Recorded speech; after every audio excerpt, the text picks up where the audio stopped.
Hi, my name is Don McClain. That's Bradley Traynor, and Mike Ganger over there. This is Blinded by the Item, and we would like to introduce you to a show here. If you're listening on the radio, this is a part of a 3-hour radio broadcast that we do every day.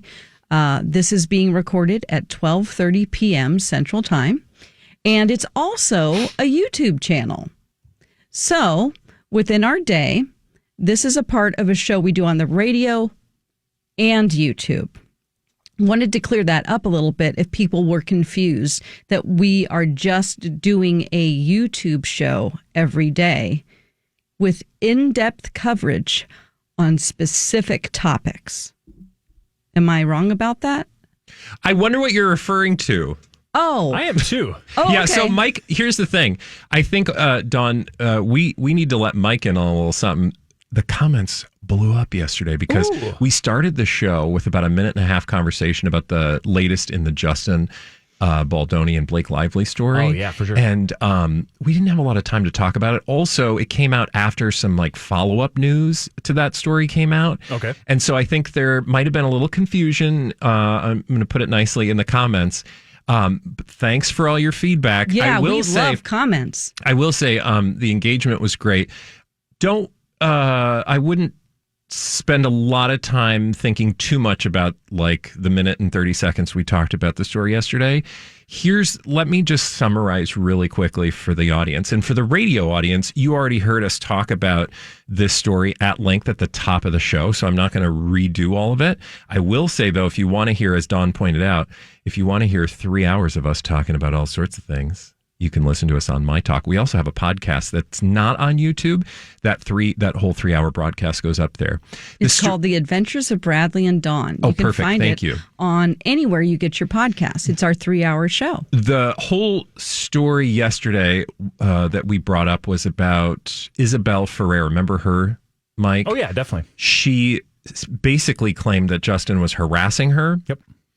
Which is odd, and we talked about this yesterday, and I can't remember if it was the podcast or the YouTube, but at some point we talked about the fact that it was odd because she had already responded to a very similar request from Blake Lively with no problems. Mm-hmm. For some reason, in response to Justin Baldoni's subpoena, again, they're at war with each other. She is alleging that he harassed her, etc. Mm-hmm. It's a long story. Don't have time. That Isabel Ferrer essentially would not respond to Justin's subpoena and said that he was harassing her. So yesterday we kind of made the point, in the opinion you might remember, that it didn't look good in the headlines, the tabloid headlines, because seeing Justin harassing another woman, not good. That's not real. That's just like what the headlines were saying. And so we were commenting on what it looked like to a normal person that scrolls TMZ, sees a headline and says, wait a minute, Justin harassed someone else, and then they go on with their day. Not people that deep dive into it, and it didn't have anything to do with our real opinions about the case. Or just people who spend a lot of time with this particular story. After that show went up yesterday at 4 p.m. Central Time, we got the response from Brian Friedman, and who pointed out and answered some of the questions that we had in the podcast yesterday, which was like, why would she respond to one but not the other? And it turns out Brian Friedman's essentially, and you can add context in the comments if you feel like I'm leaving anything out, but essentially that Isabel Ferrer, they asked her for additional information that she didn't give Blake Lively. So basically they were like, we have further questions. And also, if we don't, we're happy to take all of her testimony off the table, meaning we won't ask her for the additional information. She doesn't have to answer it, as long as the information, the testimony she already provided in the subpoena to Blake is also taken off the table. So essentially saying, fine, we don't need any of this information, but it would be unfair, truly, for them to only take some of the information from Isabella and not get information that, Justin asked for. Does that make sense? It does. Yeah. Oh, and one of our radio listeners sent us an email and said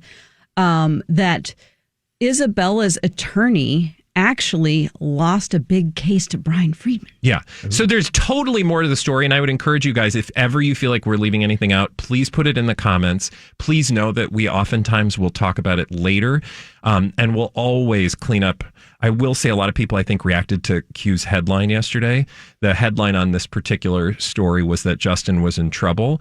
And if you didn't listen to the actual show, you might have gotten the impression we were saying, Justin did something wrong. So, we can apologize for that, I guess. But I guess. And it's just a also, headline. we don't, I'm not being rude here, but since we do a pop culture radio show 3 hours a day, we actually don't do deep dive research for hours and hours into legal documents. Yeah, you don't come here for that. You come for the game. And so we're going to get into the game, right? 90% of the people are here for the game, so we're here for that.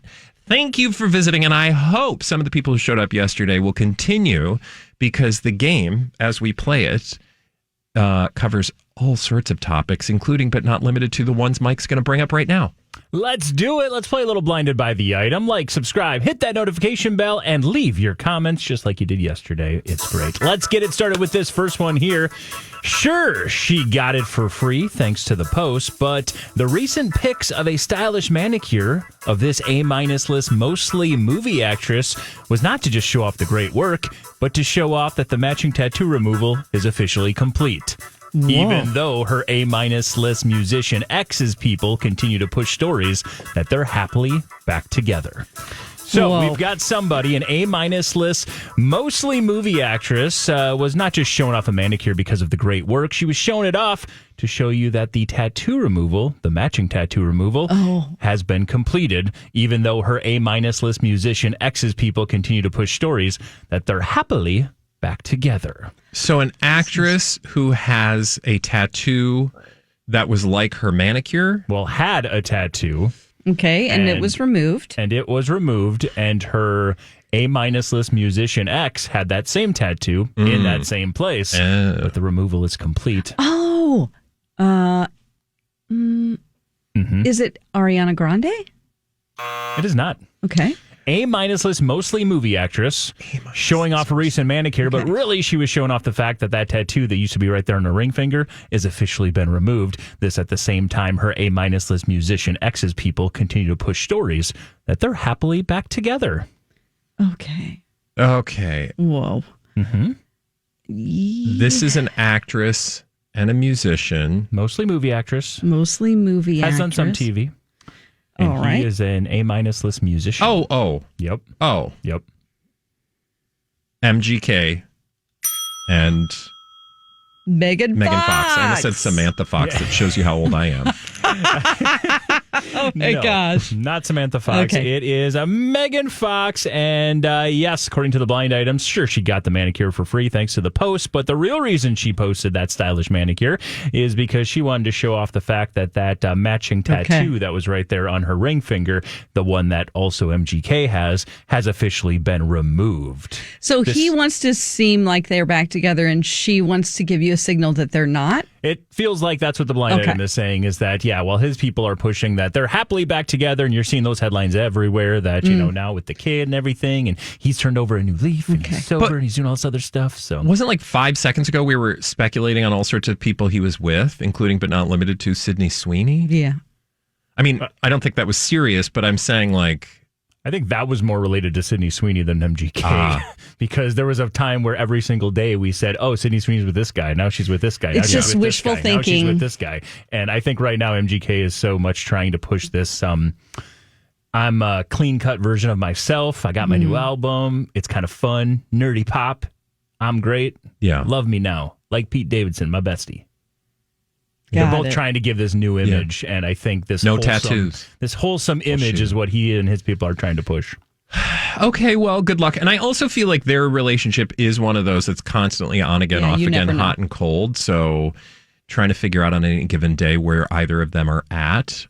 She seems to be the less, because we don't talk about her much anymore. It's usually him, right? Yeah. In terms of the blinds and the stories that are, like, his name is in headlines more than hers, I would say. I would say he's also way more active than she is. Now, I'm not saying that's even related to the child. I'm just saying, like, even when she had her acting career, for what it was. Yeah. He was doing his music career for what it was and some acting and things like that. He seems like he was always more active, so I always felt like the narratives about the ring that had the thorns in it, so her finger would get bloody when they pulled it off, and they always found a way to keep themselves in the headlines. Right. And I think they were kissing both each other very good at it. Weird. Or no, that was not. Was that?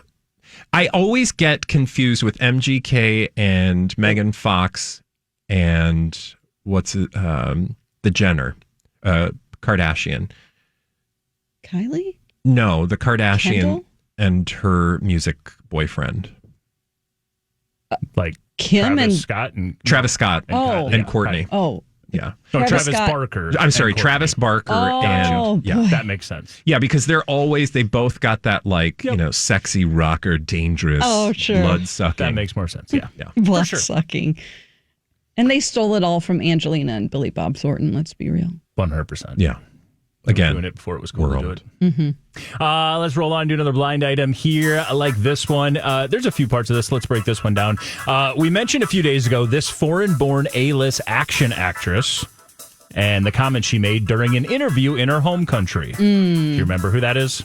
That is Gal Gadot. There you go. So Gal Gadot said on that show, she went into more detail, and it shocked nobody. The biggest story that maybe people are taking away is the fact that she hated working on this pay cable show from 20 years ago because somebody on the show was awful to work with. Again, it shocked nobody that someone she's referring to was this former A-list TV and movie actor who has had to transition to stand-up because his reputation is keeping him from getting real acting work.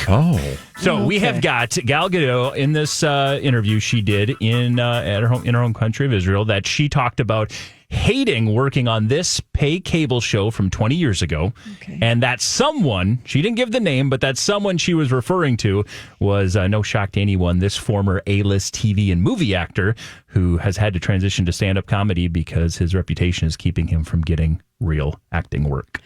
Oh, gosh. So there you go. So from 20 years ago, did it end 20 years ago? Or was it started about 20 years ago, probably ended, I think, maybe 4 or 5 years after that.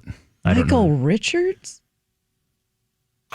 Okay. Okay, so a show 20 years ago, that's 2005-ish. Pay cable show is how it's being described. Okay.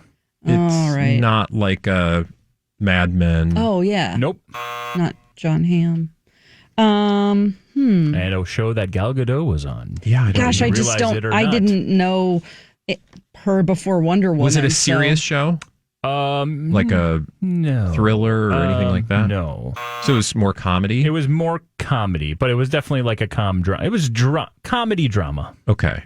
Is it a But it wasn't like Homeland procedural? or anything? No. Okay. You would be good to figure out the pay cable place that this was at. HBO? There you go. Sopranos? So it's a HBO show, not Sopranos. Okay. 2005. To looks like roughly 2010, 2011. Game of Thrones? Oh, no, that doesn't fit. Okay, 2000. Comedy drama with a problematic A-list former TV and movie actor who had to switch to stand-up comedy because his reputation is keeping him from getting real acting work. What HBO shows from 2005 are there? I don't think I had HBO then. That's the problem. I definitely didn't. And I will say that this reinforces, I can't remember how long ago it was, but we had a blind item talking about the same guy, and it's probably the first time you've talked about him in a few years. It was from this same show, and let's just say she's continuing the narrative that was built around this show. Is it David Duchovny? Nope. Okay. It's not like Curb Your Enthusiasm. Would have been on the same time, though. Yeah. The Larry Sanders Show. 6 Feet Under. Nope. Oh. Was she a guest star? She actually was a character for a few, like I think 7 episodes or something. Okay. Is it a family drama story? Nope. Is it a hospital drama? Nope. I guess there are a couple of family members, but it's not a family. Government? Nope. Business? Animals? Nope. It's about... Hey, by the way... Yeah, go ahead. Is it about law. I just want to give an indication, a little heads up here, that we are getting very close to sour ball territory. And just as a heads up, we got an entire fresh batch of sour balls from a listener. So just be careful, Dawn. It is about what we talk about every single day. Oh. Pop culture? Hollywood. It's about how... Oh, yes. Okay. It's the British guy. The British... No. There's a British guy involved. It's a pop culture. Oh, I was thinking of British comedian host. Oh my gosh, we need a sour ball. He did the Golden Globes. Nope, I don't think. Ricky Gervais, The Office. Yeah, because this is on HBO. This is an HBO show all about a young A-list movie star, and the people around him. Oh my gosh, he was young. And now he just does stand-up. It was produced by Mark Wahlberg. And he was the main character. He actually played the role of a very famous, very rich guy in Hollywood. He played a very rich guy. An inspired role. Jeremy Piven? What's that? Entourage. Isn't that Ricky Gervais? No. Who am I? Who's Entourage? Entourage. Who wrote Entourage? I mean, that's Jeremy Piven, right? Jeremy Piven, yeah. Okay. Yeah. It was created by Doug Ellen. Oh. Yeah. He was the creator, head writer for it. No, Mark Wahlberg and Steve Levinson are the guys that produced it. But no, this is... obviously. Yes, you've got the cast of characters on that show, but according to the blind items and according to Gal Gadot, her experience of working with Jeremy Piven is what ultimately said he, quote... Someone there behaved inappropriately, and I got to the point where I left the set and stopped working with them. Ooh. That is why her time ended on Entourage. That was her big show before her big breakout. She actually joined the Fast and the Furious universe before she became Wonder Woman. Okay. And that role came about the exact same time as her time on Entourage. Oh, I see. But again, that is not the first time we've heard problematic things from Jeremy Piven, which might explain why when you look at his IMDb, he is doing roles that I think you and I could probably land. Okay, great. Challenge accepted. Yes. So there you go. That is that one. You guys got it. Nicely done. And we might have to start tomorrow with a soury treat. Yeah, get those close. Yeah. Do you have them in your possession, Mike? I have them in my possession. I gave them to him. And we actually do have 2 of these sour balls left. Maybe we'll save those. Maybe they're like wine and they'll get better over time. Do we know who to thank, by the way? Yeah, I'm so sorry. Is it in the... I have her card... No, it's somewhere. Fine if you don't have it. We can get I don't have the We'll get it at packages some away from me. point. We'll get it. We'll thank her. Next time while we're eating them, you can thank them. That's right. Let's go ahead. I think her name is Laura. Okay, cool. Thanks, maybe Laura. Thanks, maybe maybe Laura. You for real tomorrow. Let's do another blind item here as we're rolling through them. This problematic A-list musician knows exactly how to pander to his audience, and this latest move is a big example. It's just another artist that this governing body needs to either cater to, or they might as well remove the genre altogether like they did for 30 years. Oh. This problematic A-list musician knows exactly how to pander to his audience, and this latest move is a big example. It's just another artist that the governing body needs to either cater to, or they might as well remove the genre like they did for 30 years. The genre, they removed an entire... Is the governing body like the Grammys? That would be the recording, yes. The Recording Artists Association or Academy, the Recording Academy. What genre did they get rid of for 30 years? Heavy metal? Nope. Rap? Nope. Polka? Nope. Bluegrass. You're getting closer. Nope. Country? What? This problematic A-list musician knows exactly how to pander to his audience, and his latest move is exactly a big example of that. It's another reason why the Recording Academy needs to either just get rid of country, or like they did for 30 years, or they've got to cater to him. Okay. Who would that problematic A-lister be? That's the guy who, Morgan Wallen? Last night yes. Morgan Wallen is the correct answer to this one. Did you see what he's not going to be doing? No. I don't know. Well, he's got and has had the #1 album all summer long. Too bad. It is not only the #1 album, I think almost every song on that album has been in like the top 40 all summer long. And that album will not be entered for any Grammy Consideration. Consideration. So he's made that move. It's a similar move to what we saw with The Weeknd or Jay-Z. And So he took himself out of the running. he took himself out of the running just because he basically is like, it's not worth it. I don't put any stock in this. Doesn't So want to guess deal what? with the grief. His fans won't put any stock in it either. They really won't. Which is then going to further isolate that audience from the Grammys, who, by the way, maybe didn't need it too much help after the feelings that they had after last year's Grammys. Yeah. True. Oh, for sure. And by the way, they did make a big change. I will say this. We'll just kind of turn this into a quick little reminder. The Grammys added a new category this year.